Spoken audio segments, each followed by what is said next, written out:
Hello and welcome back to the Next Generation Now Youth Dialogues. My name is Eric. And I'm Murchana, and we are your hosts for today. We're coming back to you live from the World Economic Forum studio in Geneva, Switzerland. For those of you who missed the first part of our virtual program, here's a quick recap. This event is part of the Global Shapers Annual Summit, the World Economic Forum's flagship gathering that unites young innovations, artists, and leaders from every corner of the world to create the lasting positive change. This year, we're exploring the theme Next Generation Now to show that young people are not passive bystanders, but they are here to actively shape the world and is in our best interest to leverage their unique presence and leadership.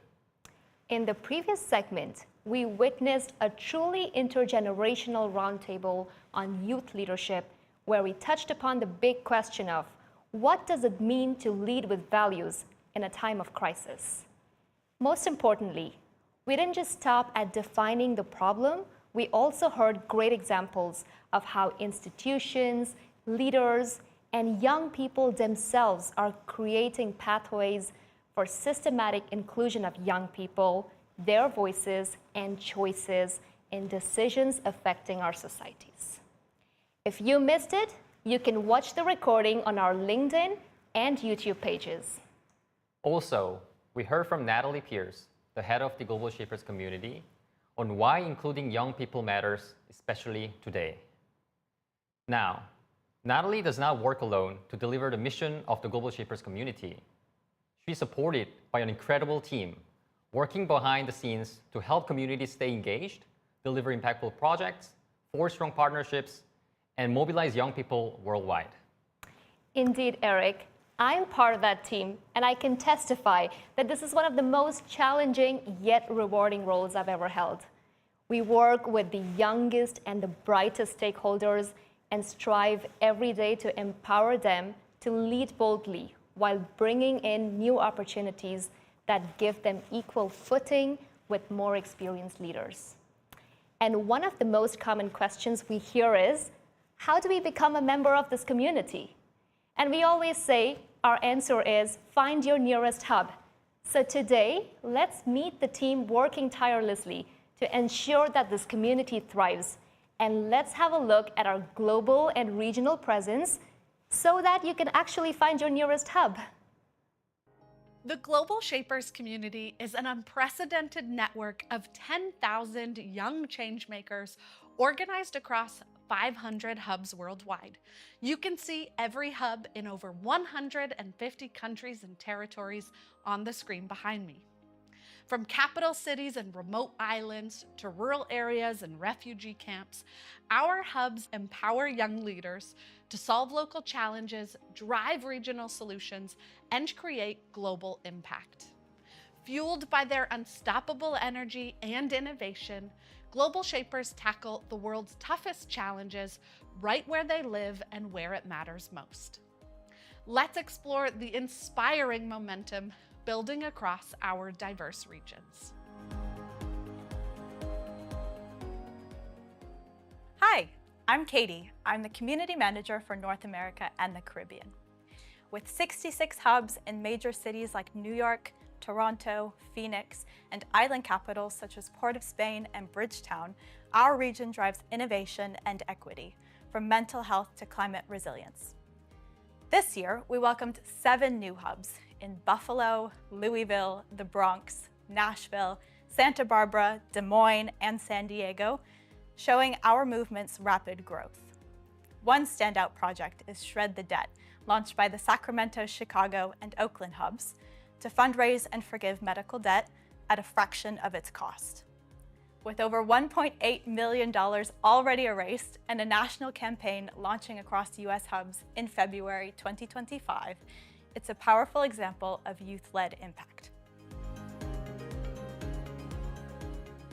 Hola, I'm Mikel, Community Manager for Latin America. From Mexico City to Buenos Aires and Rio de Janeiro, 84 hubs across the region bring together over 2,000 global shapers who are driving bold and transformative change. Whether it's protecting the Amazon, reclaiming inclusive public spaces, or pushing forward gender equality, Latin America is leading with vision and heart. With an average of 27 members per hub, Latin America is one of our most engaged regions. And we're still growing. New hubs in Belém, Salto, and Concepcion are expanding our impact and reach. Latin America pulses with creativity, resilience, and bold ideas. If you're under 27 and want to shape the future, there's a hub waiting for you. Come and join us. Salut, I am Risa, Community Manager for Sub-Saharan Africa, the world's youngest region with 79 vibrant hubs from Abidjan to Kigali, Lagos to Zanzibar. In a region where over 70% of the population is under 30, Global Shapers are leading the charge for young people to drive innovation, expand digital access, and opening new economic opportunities across the continent. In a partnership with the African Union's Youth for Office, we're empowering a new generation to lead Africa's growth and transformation. Sub-Saharan Africa isn't just rising, we're leading the way, and we're just getting started.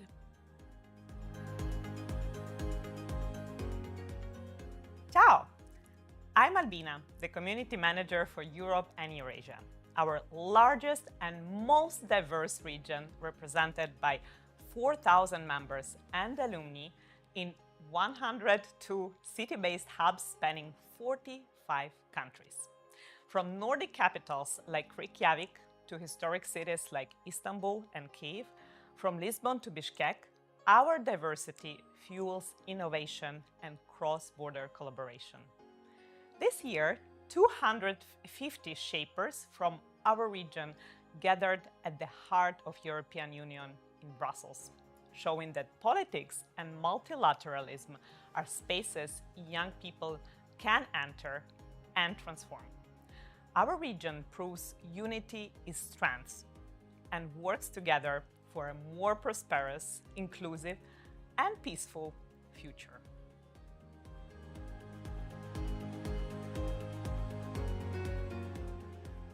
Marhaba, I'm Krista. I'm here on behalf of Kenza, the Community Manager for the Middle East and North African region. This region is home to over 800 members across 44 hubs, from Abu Dhabi and Manama to Amman and Casablanca.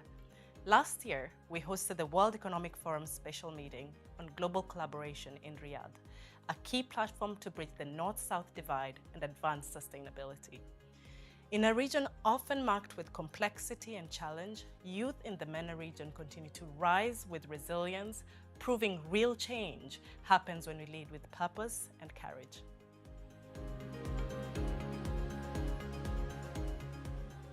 Hello, I'm Murchana, the Community Manager for South Asia. Our region is home to the largest population of young people in the world, a demographic dividend that holds tremendous potential to drive economic growth and social transformation.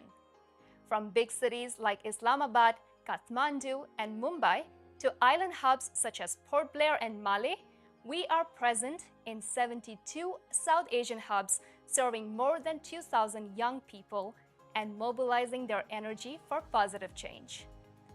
Despite challenges from climate change to conflict, our hubs are driving progress through projects on climate resilience tech and mobile libraries in crisis-affected areas.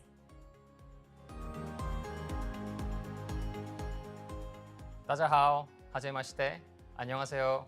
I'm Eric, a former Beijing 2 Hub Shaper, and on behalf of Miao, the Community Manager for Greater China and North Asia. In a region balancing rapid development with deep cultural heritage, young people are proving to be the bridge between tradition and the future. Our region spans 8 countries and territories, 32 hubs, and over 650 active shapers. From megacities like Beijing, Tokyo, Seoul, and Hong Kong, to fast-growing hubs such as Chengdu, Daejeon, Kyoto, and Taipei, our network reaches across the region. With one of the world's most vibrant innovation ecosystems, Greater China and North Asia is a place where ideas move fast, and our community is harnessing that momentum to build positive change. Hi, I'm Panis, the Community Manager for the Asia-Pacific region. Spanning vast distances in several island nations, our 35 hubs can sometimes feel far from the rest of the world. But in reality, Asia Pacific is one of the most connected and dynamic places on the planet, where young people constantly forge alliances that transcend borders and cultures. From Adelaide in Australia to Yangon in Myanmar, our network of 800 changemakers are united by the ocean. Even amid the complexity of geography and diversity, our young leaders are proof that distance is no barrier to collaboration. You've heard from the community managers. Now I am Michelle, our Global Impact Specialist. As a shaper from Buenos Aires, I've seen firsthand the power of the community to drive change. Now I'm here in Geneva to share the extraordinary impact that happens when all our regions join forces. Since 2011, Global Shapers have delivered over 3,000 projects, engaging more than 15 million people on issues that matter to the next generation. Every year, we celebrate this impact through our annual report. If you're a Global Shaper, complete the annual review by 31st of July to make sure your contributions are recognized and help advance young people's priorities worldwide.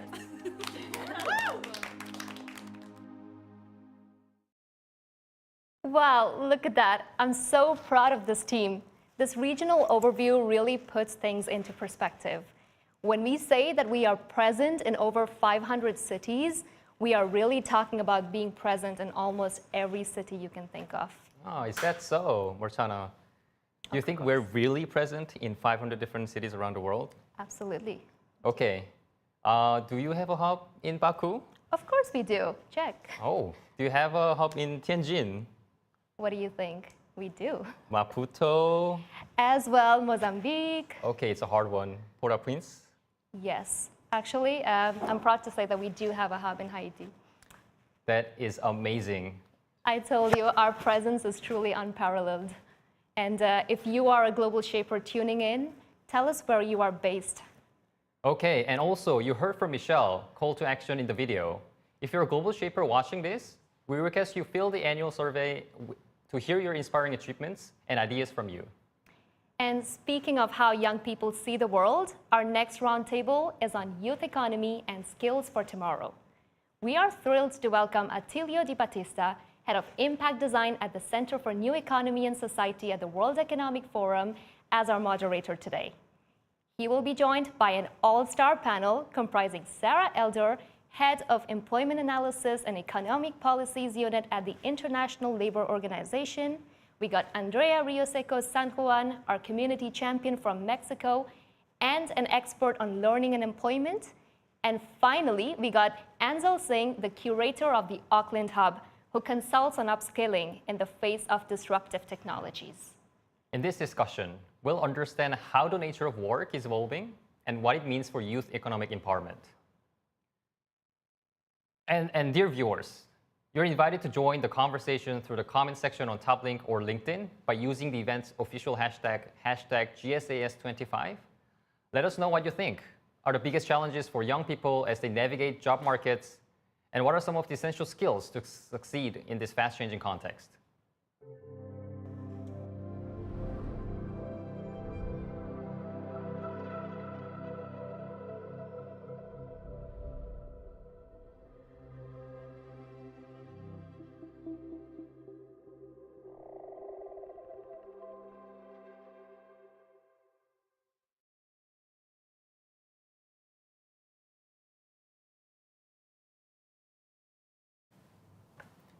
Good afternoon, everyone, from the Global Shapers Annual Summit here in Geneva.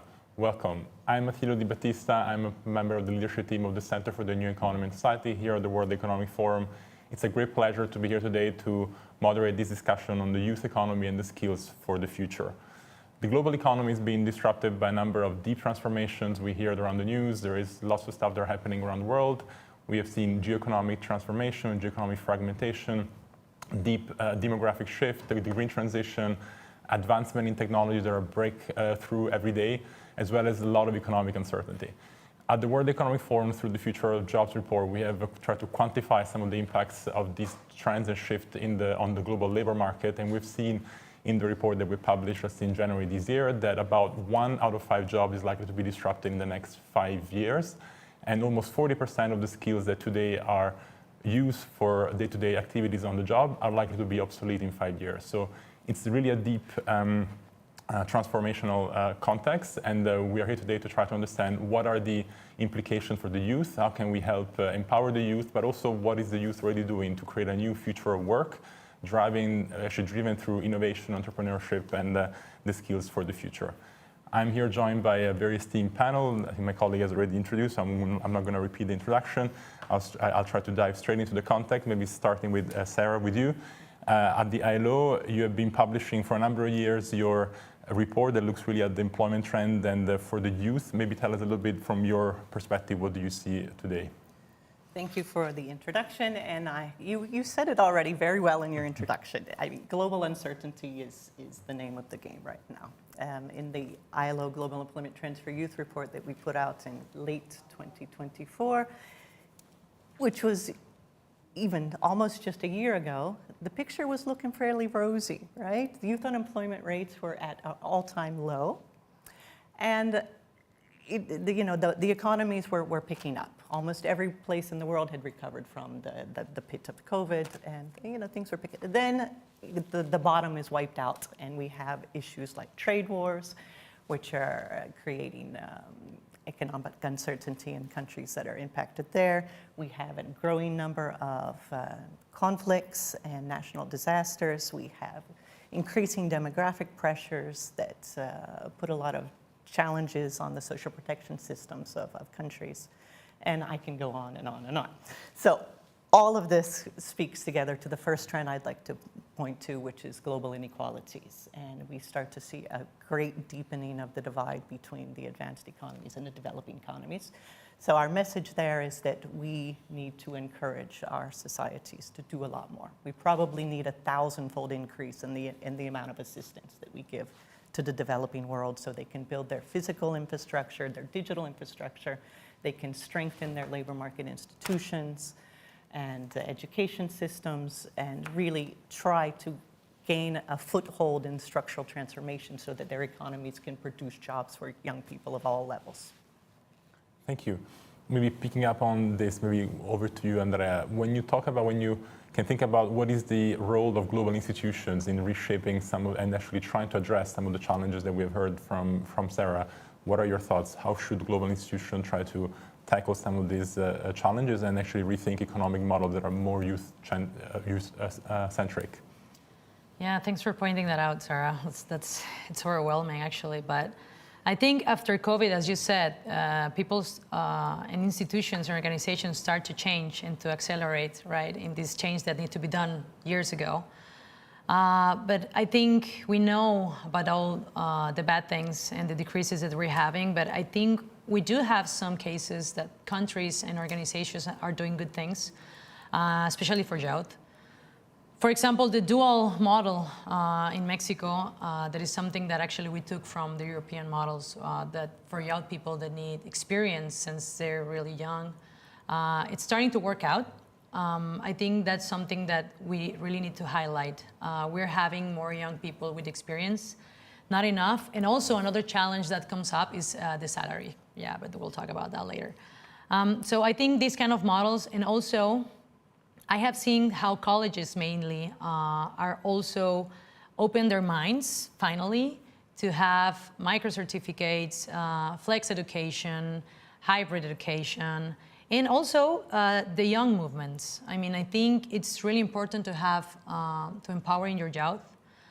Global Shaper is an excellent tool for that. You're not only having experience in collaboration and working your skilling, because the report that you just launched, we still need to work on our soft skills, right? So these kind of experiences, volunteering is also really good tools for organizations to empower youth, that I think we need to keep working on that.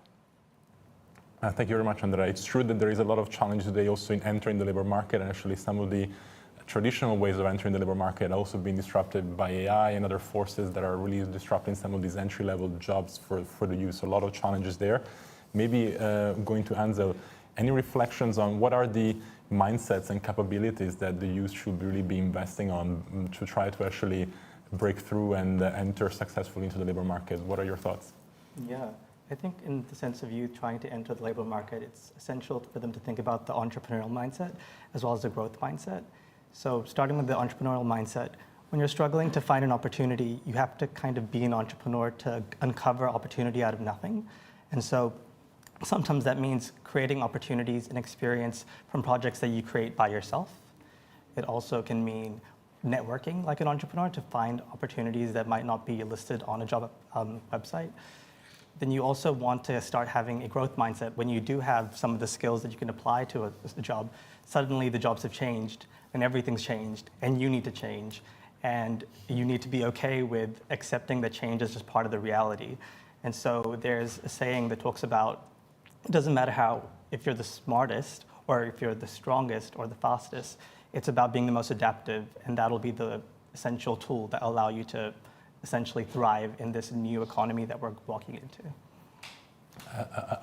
Thank you very much. And actually, some of the skills you just mentioned, maybe bringing back to the dual labor market, are also actually coming from experiences in the private sector directly. So actually having that exchange early on with the private sector, even during the education system, can help to develop entrepreneurial skills and some of the growth mindsets that you have just outlined on your side. Maybe back to Sara, if you have any reflection on, yes, there is a lot of investment today from companies, from public sector employment agencies, from public and private institutions into reskilling and upskilling and actually trying to provide skills and education opportunities.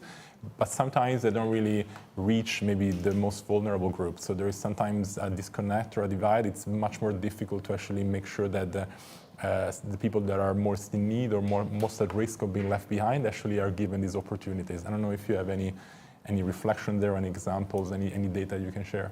Sure. We try not to be too prescriptive on the skill front. I mean, it was mentioned. We need general skills, we need soft skills, we need communication skills, language skills. These are extremely important, yet their emphasis is perpetually on digital skills. Very, very important. And if you have the digital skills, you will have a leg up in the labor market. You will be hired, but you might not necessarily be able to stay in the labor market. The new evidence is showing it. It doesn't give an advantage in the capacity to stay, to find that secure job, and also not necessarily the better conditions of work.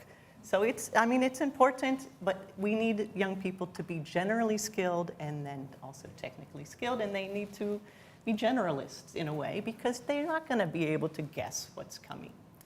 So I'm a strong believer in fortifying the general education system, and there are many countries that really still struggle to do that. And this is when I was speaking about the inequalities before. This disadvantage kind of affects generations to come. So let's talk about demographic changes. So Africa is our future when it comes to the labor markets. They are the only continent still producing young people, which is an extremely important and valuable commodity. So how can Africans and African countries, African governments make sure that they are protecting this commodity? They need to be strengthening their education system so that the international companies will want to come to base their corporations in Africa where the workforce is. But still, you have to start from the basis and get your basic services off the ground. You have to get in, by that I mean the health system, social protection systems, and the education systems. And they're still, sadly, vastly underfunded. Very true and very sad. Thanks, Sara. And I think true that a lot of the focus is still, of course, on technical skills and digital skills and AI, etc. But also, in our future jobs report, just doubling down on that, it's true that a lot of these skills that are actually most in needs, most in demand from the labor market and from the employers are some of what we call the soft or durable skills when it comes to creativity, analytical skills, analytical thinking, some of the more cross-cutting and actually the capacity to continuously learn throughout your career. So very, very good point and very good advice also for the young generations. Maybe back to Anzel. It seems like some of the traditional pathways for careers are being disrupted by different changes in the world, etc. So what would it take? Why is it so important to actually for the youth to in a way break through and have different career paths from traditional models? And how can they do that? How can they actually break through the mold a little bit and find their own way in creative ways, maybe? Yeah, I think in ways youth are already kind of doing that by essentially going from a linear pathway to a portfolio career. And so you're no longer seeing young people just having one job, going to university and having that one role. I have examples of people who are VCs, but they also are DJs, or there are clinicians that also are running dance studios. And this is not something that's new. It's something actually very common, I feel like, amongst young people, that they want to accomplish a lot of dreams, so they will do that, and they will try to find space within their workplace to either have remote work, so they have a little bit of flexibility, so they have the opportunities to become essentially multifaceted. And all of these different layers will give them a lot more opportunity to enter new industries and opportunities, even when industries that they thought might be safe or are supposed to be aren't necessarily offering those opportunities at the time.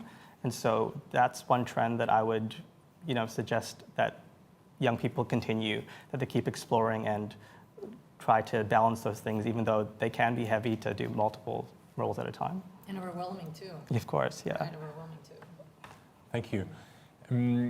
We're here at the Global Shapers Annual Summit, so maybe also, I know that the network is doing a lot of good work, and reskilling is one of the pillars of the work of the network. Maybe, I don't know if, Andrea, you want to share a bit more, anything that comes to mind from what the network is doing, from what the Shapers are doing around the world when it comes to reskilling and upskilling. Why is it so important for the community? I think naturally, in our annual report, always upskilling area is really high in matter of projects. I think Shapers are really passionate about building inclusive futures. That's one of our flag, for sure. And now that we have the Innovation Prize, that is this funds and support that the Shapers are having to take the projects to the next level, where we are going to have more impact, and also the upskilling, the reskilling part is going to be fully beneficiated from this. And I think in our community, innovation, entrepreneurship, they also big pillars and strong pillars of this. On the entrepreneurship side, I think just, if I remember, there's a project, just a winner, that it's called, it's training for female entrepreneurs, I think in Africa. And so we'll see what these projects can, and we're already having a lot of impact without funds. And now, with this kind of support of the Global Shaper community, I hope we can just, take our impact to the next level. And I was also reflecting on the report that ILO released. They also talk a little bit about mental health and how young generations are also struggling a lot with this. So not just Global Shapers is a place to explore, to innovate, to launch your projects, but also about connection, also about belonging, also about love and friendship that is so important in this time, because as Hazel was saying, you need to learn this, and you need to change career, and you need to upskill on this, so it can be overwhelming too. So I think young people, we need safe places to grow and to also, be sad and be frustrated about the world, because it's getting hard. So I think Global Shapers not just offers this opportunity to grow and to develop your leadership, and of course professional projects that can be developed here, but also about belonging to a community. And I think that's a perfect mix. Very nice indeed. The sense of belonging is what very often, helps young people to cope with the uncertainty. So that's a very good point, Andrea. Maybe, Sara, yes, the Shapers community, it's a way that we have also supported as a forum to bring also the voice of the youth into policy debates and connecting with policymakers and business leaders, etc. But you work a lot also around the world, beyond, of course, the work that we do with the report. You work in different countries, and you try to also look into how to bring the voice of the youth into policymaking or labor policymaking. Any reflection there and examples? Why is it so important? And maybe who is doing it best? I think it's extremely and increasingly important to bring young people on board, because building old systems doesn't work anymore. So we used to train young people, give them a technical skill, and assume they want to become hairdressers or carpenters, and this isn't the case anymore. So we need young people to work with the public employment services, with the technical vocation services, to express what are the type of skills, what are their interests, and then that system, bringing employers and the education system together, need to be shaped also now with the voices of young people. And then I'm so glad, Andrea, you mentioned the anxiety that young people feel. And there's a lot that we need to do to overcome this. And countries and governments are trying to listen, but they can signal better that they are listening by investing more in their national youth employment policies and programs. And human resources systems of enterprises also are an important part of this story. They need to understand what is the mindset of young people today, and they need to foster a work-friendly environment for young people, and also the positive intergenerational collaboration that will keep young people at the enterprise, because oftentimes worker attrition is very relevant, because young people burn out, they're not interested, and they walk with their feet. So there's so much still that needs to be done, but systems like Global Shapers is an important part of the solution, and having young people be part of the solution is more relevant, more important than ever. If I can add something there, I think another amazing opportunity about Global Shapers, we get in touch with different generations. Like, I'm a community champion, I'm a real alumni, I'm one of the oldest of the community, I'm 32 years old. And I'm supporting young leaders of 19, 20 years old with these fresh ideas. And at the same, my mentor has, I don't know, maybe Mikhail is 45 years old, you know? So, and last summit, we sat down with the Social Schwab Foundation entrepreneurs. That guy was 79 years old, and he was a social entrepreneur from the Amazonas. So these kind of opportunities to dialogue between different stakeholders, leaders, entrepreneurships, innovators from all ages, it's also amazing, and it's an incredible opportunity for young, but also for old people to relearn and to also keep that lifelong learning that I absolutely agree with you. We need that. We need that. Thank you. Maybe I wanted to go back to Anzel for also one more question with you. So when it comes to preparing for the jobs of tomorrow, so there are these new jobs that are coming up, which we don't even know which ones they will be, so it's a bit difficult to prepare and actually feel like not panic, basically, back to what Andrea was saying as well. So what is one bold shift that you think could be done in terms of the education sector, the reskilling sector, the education industry? If you were to say what is one bold change that we should try to go for, what would that be? I think we kind of touched on it already, which is that lifelong learning piece. I think it's accepting that that's the new reality that we are going to be living, because it's no longer doing your degree and that's the end of, and now you work for the rest of your life.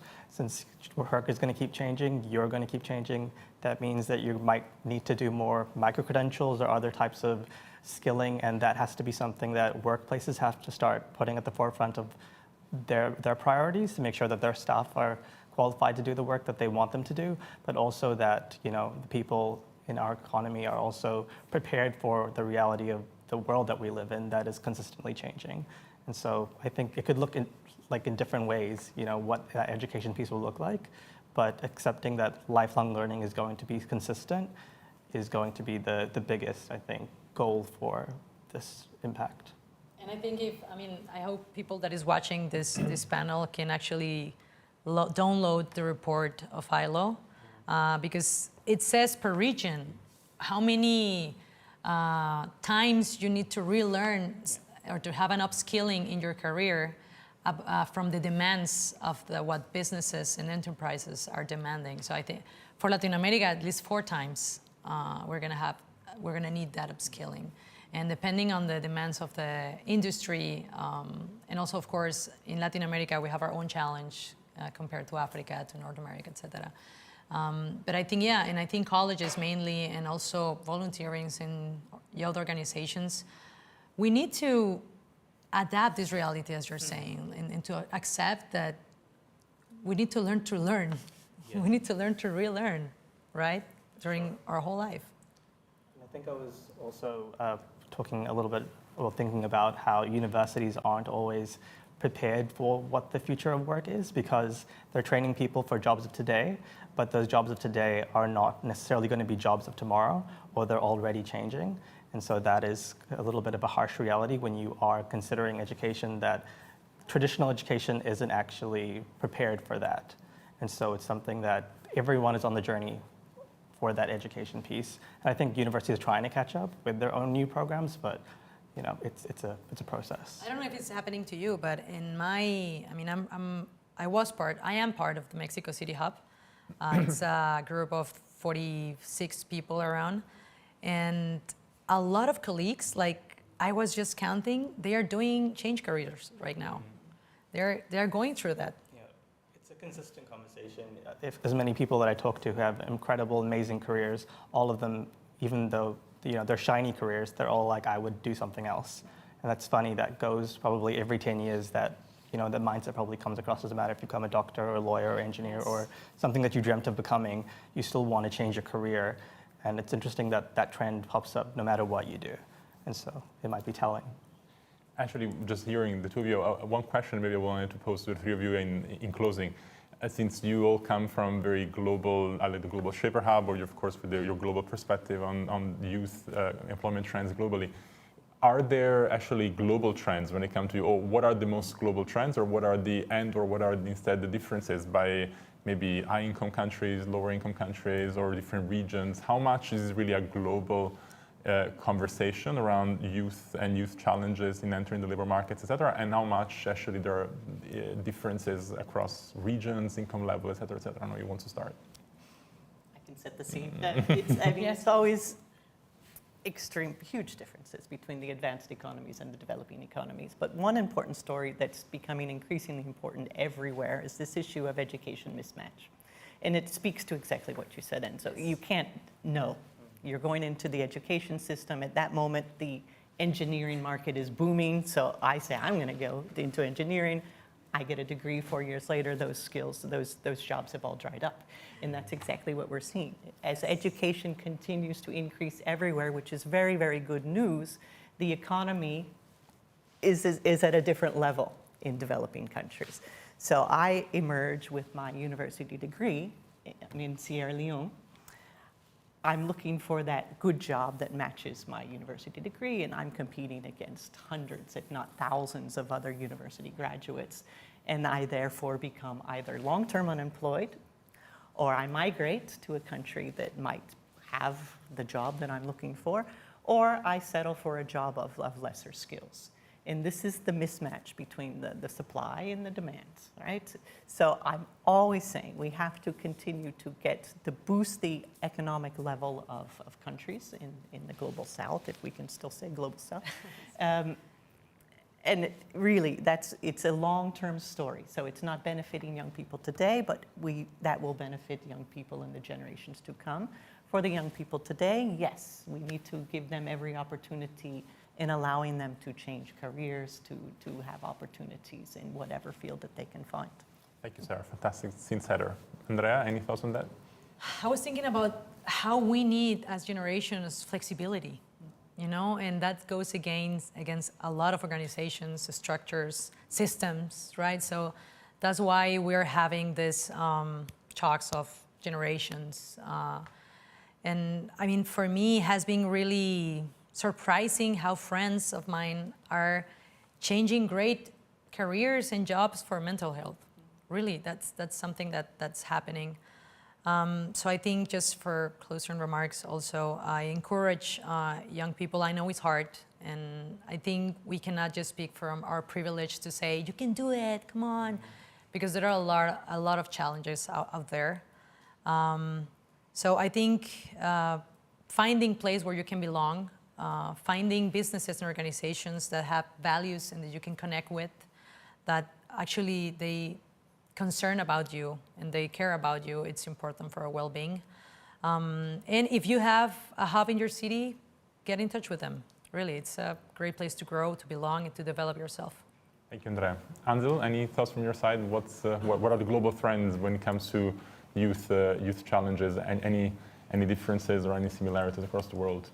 Yeah. What's common? I think it's probably just young people feeling like they have so many options, but also that they aren't able to get a job. And so it's so much, contradiction at times. And it can feel a bit scary, especially when you have social media, highlighting specific careers. Like, I want to do this job, but I feel like I'd be better off if I was, on TikTok or had a new typical career that is more representation of what Gen Z admires. And so it's kind of just finding those spaces like Global Shapers where you can talk to people who are your age and look at what they're doing and know that you're not wrong in your mindset, that, why am I not happy in this role that I'm in, that I've worked so hard for? It's just something that happens to everybody. And, work is something that we have to balance, making income, but also something that we are going to spend a lot of time doing, so we have to also love it. And so that's something that I think the Gen Z everywhere is, thinking about, and just to, have hope, even though it's hard to just say have hope. Yeah. Thank you. Unfortunately, it was a short discussion, but very deep. I think we have touched upon a lot of very deep topics. So thank you very much to Sara, to Andrea, to Anzel. Thank you everyone, to all of you watching. And welcome again to the Global Shaper Summit. Thank you. Thank you. Thank you, guys.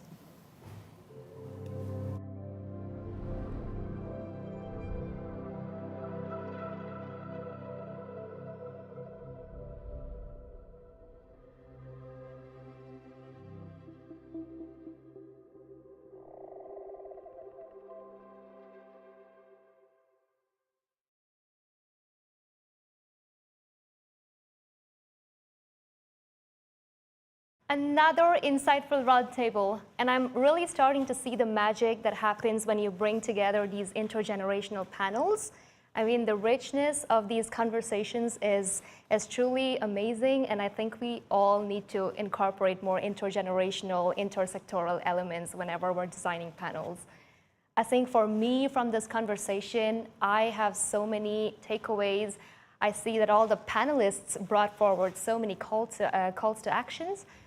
Some of the things that really stood out for me were just when Sara spoke about going back to the basics. It's great to talk about upskilling. It's great to encourage new areas where people need to explore careers. But also, we need to go back to the national governments and request or demand more sustained funding for education, for university education, for primary education. And that is so important.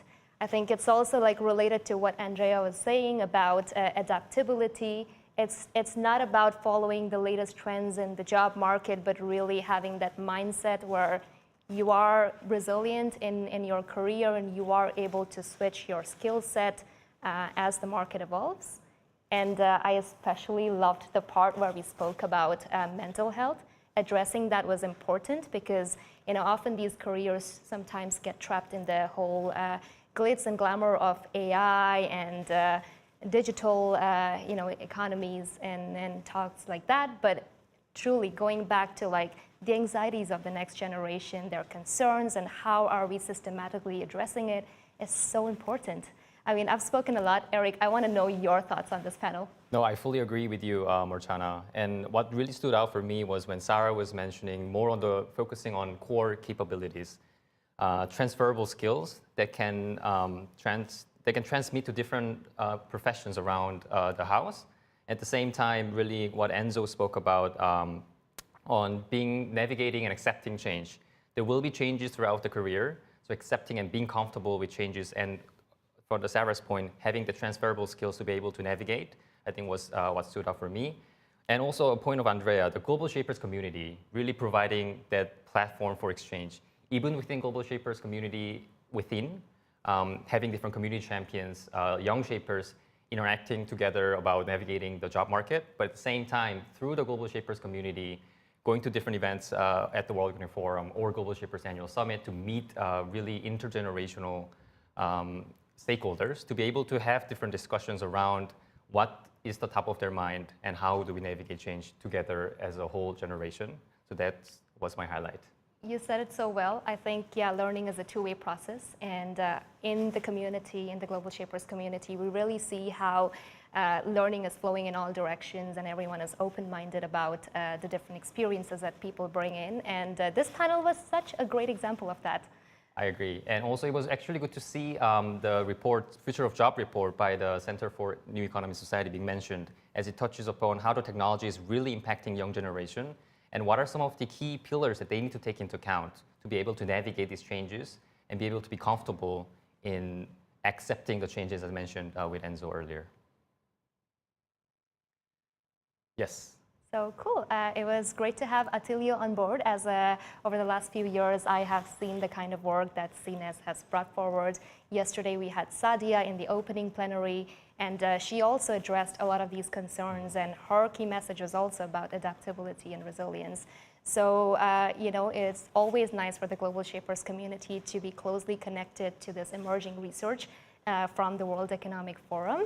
And I just want to bring this conversation to a different angle now. And since we've already started talking about the value of youth insights to build resilient societies, I just want to ask you, Eric, there is a team at the forum that is particularly good at tapping into youth insights and steering them in for policy making and decision making. And I was wondering if you'd know which team I'm talking about. My strong guess would be, is it Strategic Intelligence team? You got it. You nailed it. It is the Strategic Intelligence team, and they have been working with the Global Shapers community over the last few years, really to bring in intergenerational foresight into decision making.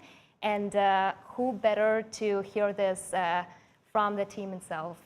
Yes, I'd be happy to kind of tee up the strategic intelligence as I have used it personally in my capacity as a shaper as well.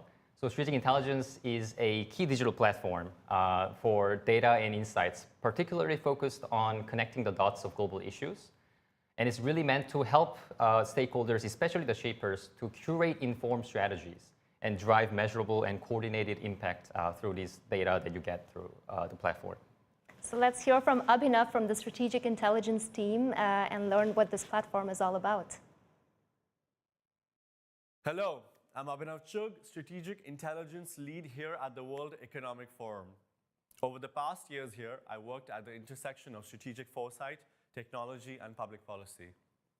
Today, I want to share a tool we developed at the forum that's helping leaders and decision makers navigate a complex world. It's called Strategic Intelligence. We live in an era of rapid, disruptive change, climate stress, technological acceleration, global conflict, and shifting economies. The challenge isn't just keeping up, it's understanding what it all means. Strategic Intelligence helps you do exactly that. It's a platform that maps over 300 global issues using dynamic, systems thinking-driven transformation maps.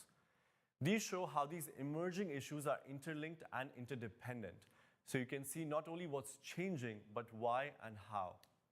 It's trusted, up-to-date, and designed to help future leaders connect the dots in a fragmented world. So, what can strategic intelligence empower you to do? It helps you identify blind spots in your thinking. It broadens your strategic perspective and foresight. It shortens the time between awareness and action, and it helps you challenge biases and assumptions. In short, it's a way to think clearly in a disrupted world and act wisely in a fast-moving one. Whether you're working on global policy or a local youth initiative, these tools help you anchor your actions in global insight. Young people today are stepping up to lead on climate action, civic engagement, mental health, digital and financial inclusion, and more. Strategic Intelligence is here to support that leadership and provide you necessary foresight on these issues. You can follow topics that matter to you, explore curated expert content, and build your own transformation maps to connect your initiatives to broader trends. And here's one exciting example of collaboration, the Youth Perspectives Map, a topic curated by members of the Global Shapers community. Over 3 days at the Global Shapers Annual Summit, that map will be updated with insights directly from youth leaders around the world. The refreshed map will then be presented in the final live stream of the summit's virtual program, showcasing your voice, priorities, and solutions on a global stage. So, I encourage you to explore strategic intelligence by going to intelligence.vforum.org or the Strategic IQ app on the App Store. Because the future isn't something that happens to us, it's something we build, and with the right tools, you can help shape it. Thank you, Abhinav. That was a wonderful summary. I encourage all of our viewers to go and have a look at this platform afterwards. And for global shapers, do remember you have the premium access, so maximize it. And I also want to point out, as Abhinav said, during the Shaper Summit in Geneva, the Strategic Intelligence team has already been collecting critical insights from global shapers in the World Economic Forum's corridors today and tomorrow. And we will be updating the Youth Perspectives Transformation Map. So tomorrow we will be presenting the fully updated map with key insights right before the closing plenary. So make sure you come back for our session tomorrow. And I also quickly want to say hello to everybody watching this stream live on LinkedIn. I have seen your comments, and hi to everyone tuning in from Botswana, from Peru, from India. We see you, and we're so excited that you're here with us today. By the way, Murchana, since we're talking about youth perspective, do you want to learn a cool fact about how Gen Z is shaping the global economy? Of course, I love cool facts. So did you know that about 65% of Gen Z population try to learn the origins of everything they buy? Where it is made, how it's made from, where it's coming, the materials are coming from.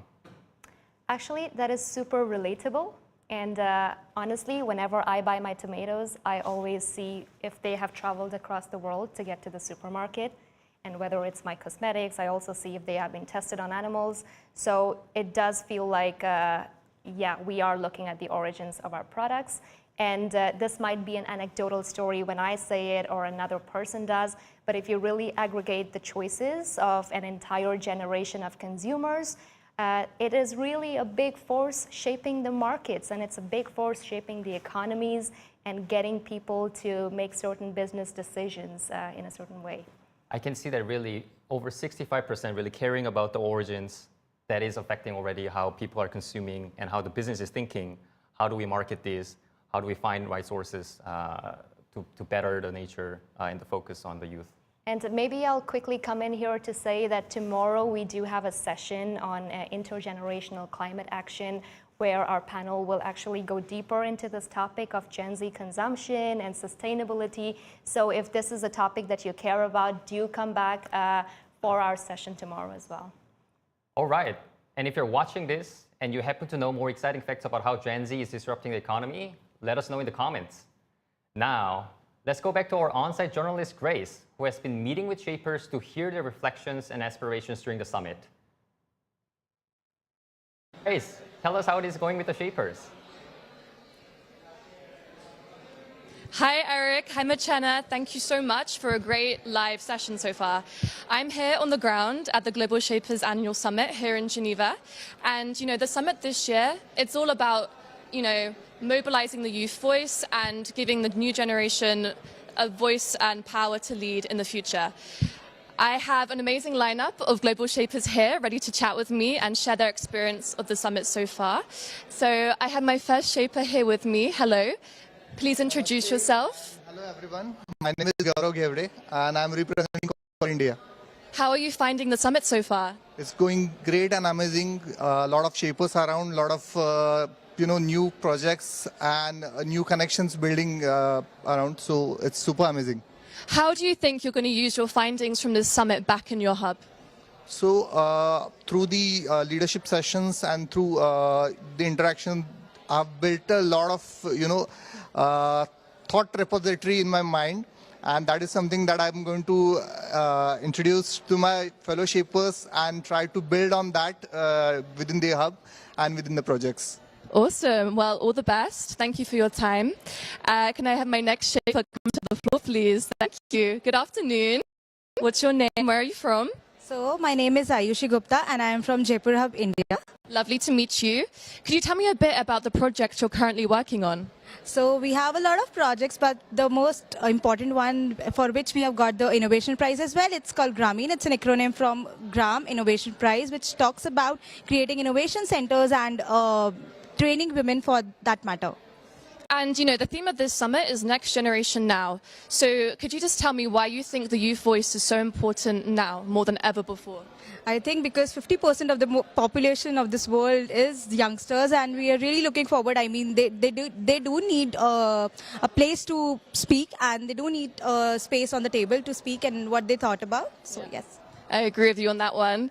And I guess, one word to describe your experience at the Global Shapers Summit so far. I think it has been mesmerizing and I'm really loving the energy. Well, you're bringing great energy right now, so keep bringing it today and tomorrow. And yeah, all the best. Thank you so much.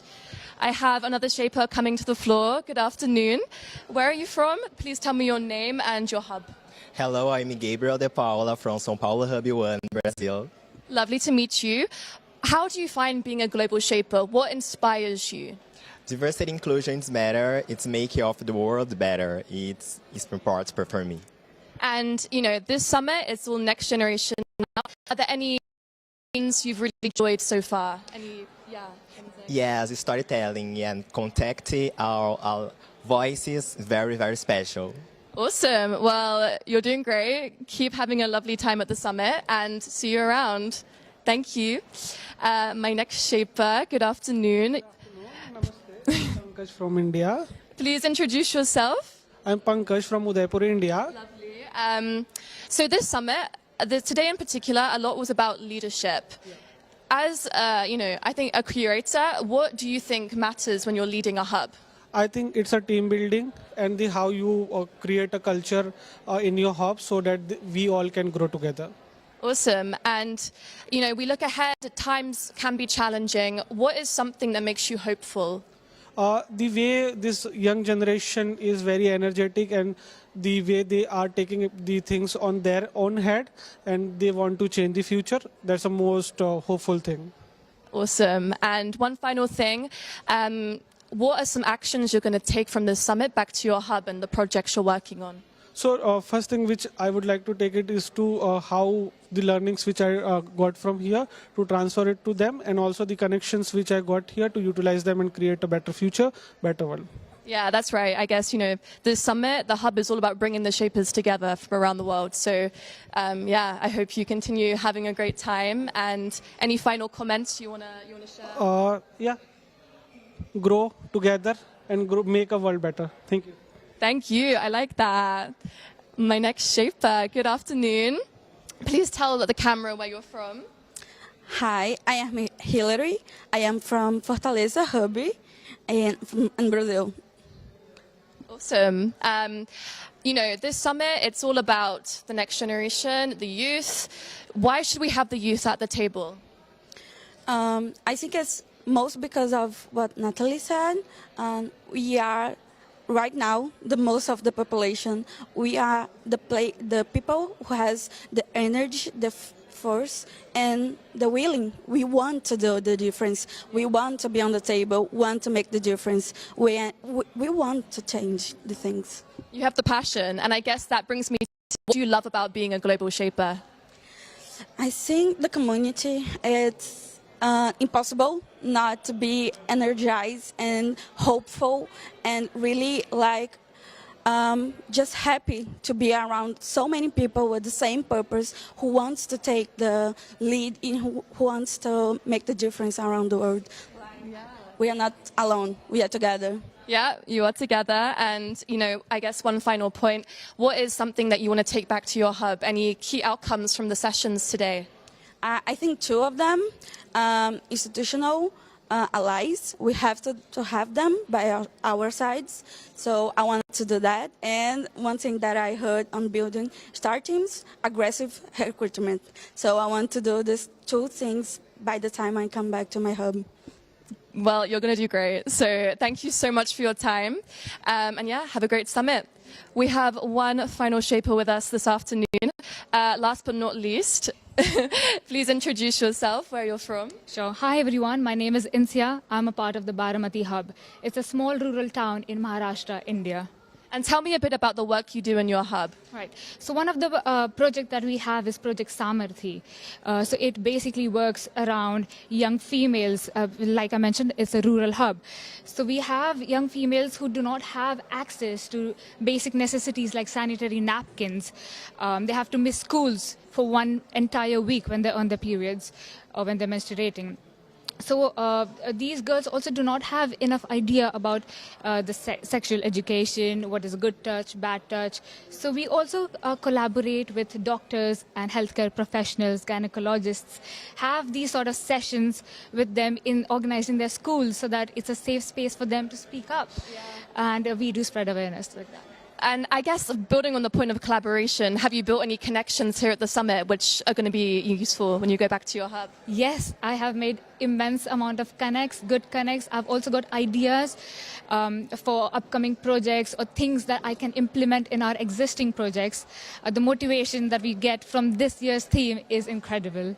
And I guess, you know, just one final fun question. If you could summarize your experience so far in one powerful word, what would it be? Youth is now. It's not one word, but... But it's three really good ones. Well, thank you so much. Any final comments you have? I would just like to say that being on this global platform has given me exposure to all sorts of different things that people are doing out there.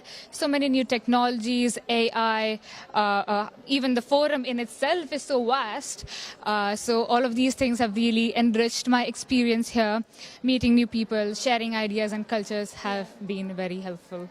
Oh, well, I'm so happy you're having a nice time and, you know, taking from this all the insights that we try and deliver, and yeah, it's not possible without you guys. So thank you so much. And have a great summit. Thank you. So that's it from the grounds. I've had some great interviews with the Global Shapers today and yesterday, and looking forward to tomorrow, day 3, where we're going to continue this. Back to the studio. Thank you. Thank you, Grace. It's always motivating to see these shapers already have an idea of actionable items that they can take back to their hubs, and really with the positive outlook that they're getting from the energy of 500 different young leaders in Geneva right now, learning about leadership, learning about their regions and peers. So we've been hearing throughout the interview about these leadership sessions that they're having. Murchana, could you tell us what kind of skills or topics are being discussed here? Absolutely. So today was all about leadership in the World Economic Forum. We had so many ongoing sessions about topics like building star hubs. So how do you really build a team that can empower your hub to respond to today's challenges? We had sessions on conflict management. We had sessions on maximizing your impact and thought leadership. There is a lot going on. And if you are a global shaper watching your curator, have a great time and take back these learnings from the summit in Geneva. Do make sure you follow up and ask all your questions, because I'm sure they will go back home with lots of learnings from these 3 days. And I'm also mindful of time. Time is really flying in the studio, and we are already at the end of today's live program. We've met the wonderful Global Shapers team. We've heard from an excellent panel. We have also learned about the strategic intelligence platform and so many interesting facts about just youth economy in general. Eric, I just want to close with your favorite moments. What stood out to you? Yeah, as a young person who've also navigated fast-changing context of work, the insight at the roundtable was really, really resonated. For instance, because I started my career as the Early Careers Program at the World Economic Forum, and today we've heard from the panelists that the early career aspiration ladder, how we navigate kind of career path, is broken. And it is exactly in this situation that institutions and businesses should initiate a systemic ways to ensure steady pipeline of young and capable employees entering the workforce. Absolutely, I couldn't agree more. Thank you so much for sharing your story, Eric. And this is a great call to action for others and companies and organizations out there. Do create systematic pathways to keep ensuring that young people are in your ecosystem. I just want to say that tomorrow is going to be equally exciting. We're going to be talking about social innovation. We're going to be talking about intergenerational climate action. We will be also joined by the COP30 youth delegate all the way from Brazil in our studios. So we expect you to be back with your family and friends at 2 p.m. Central European Standard Time. Yes, and we will also hear a chat between 2 experienced global shapers on how to join the community and make the most out of it. As always, Keep sharing your stories and ideas using the hashtag GSAS25. Let's use the space to engage with fellow shapers and people who are interested in the impact of the global shapers through 500+ hubs around the world. And thank you so much for tuning in today, and see you tomorrow.